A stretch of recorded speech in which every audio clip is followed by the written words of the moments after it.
I also want you to consider being the dream. Just as you're cultivating the soil, just as you're ensuring that things around you are working to the benefit, as you're adapting your skills and you're adapting your environment.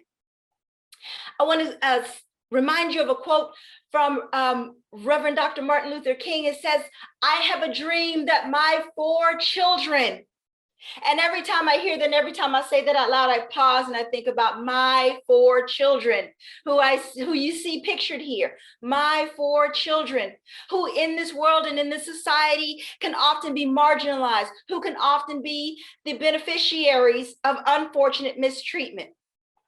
But we have the opportunity to be the dream. We have the opportunity as leaders to cultivate an environment within our organizations that foster inclusion, that help his dream to become reality, the dream where people are judged by the content of their character, the dream where people are promoted and they're valued within the organization because of the input that they give.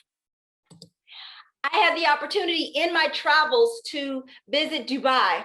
Now, Dubai, if you've ever been there, is like off the chain. I mean, Dubai, they have they can make their own money, right? And a big part of that is because they're an oil-rich nation. So it ties back to the early days of my career in energy.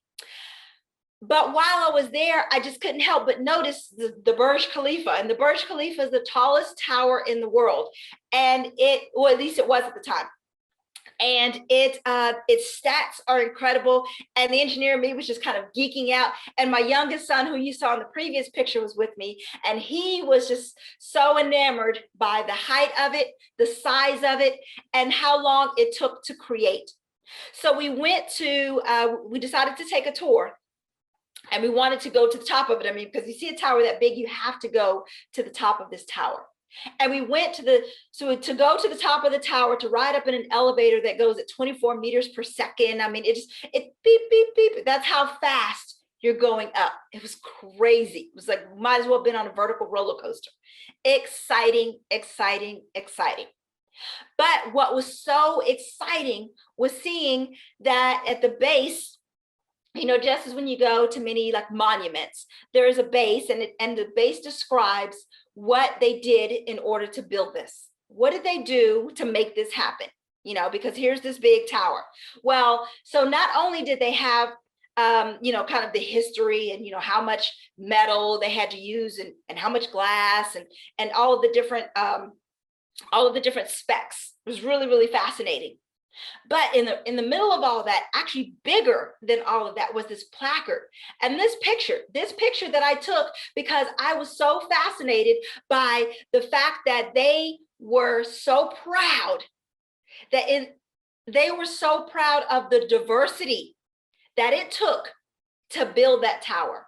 They were so proud of the diversity of thought. They described all of the different roles that were part of this monumental creation.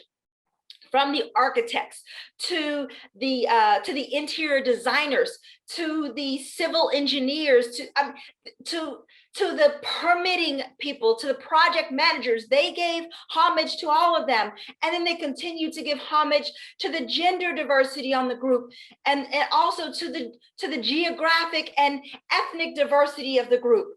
They were incredibly proud of that. I mean, this was this huge tower. And while it had incredible stats and had gotten, I think, 7 world records just by being built, they were proud of who created it. And so being the dream in your organization is being proud of who helps build it.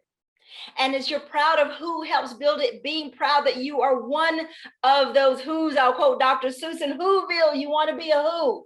So any of those who's that help build it, you have the opportunity to do that. So being the dream means that you get to encourage the contributions from everybody. Because when everyone contributes, you get to build great, massive towers and create a lasting legacy and continue to build your organization.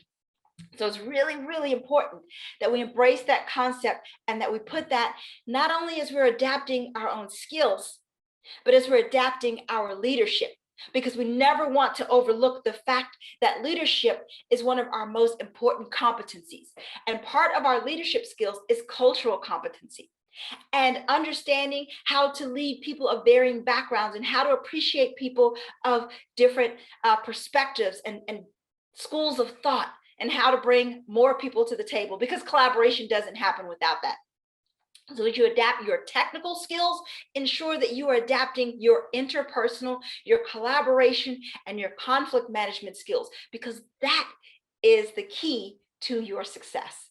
The key to your success, even in a technical career, is in your ability to express the technical solution that you've come up with.